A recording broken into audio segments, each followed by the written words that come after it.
จำนับแต่ความจน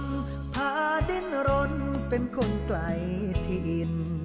ความทุกข์บีบให้ต้องดิ้นยากนานบ่เศร้าแต่เศร้าหอดคำมาไกลหลายปีติดต่ออยู่กทมบ่ได้ฟังลำคืนนี้เหมือนแค้นไทยถามว่าลืมพางเมื่อบ้านเราไป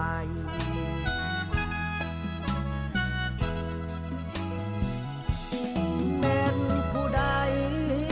เป็นคนเป่าแค้นกะตาแต่คนลอยฟังมันช่างมีแห่งใจลาคนอยู่แมนฉันยังเป่าแคนหวานซ้ำบ่ยานอายยืนยันว่าจะ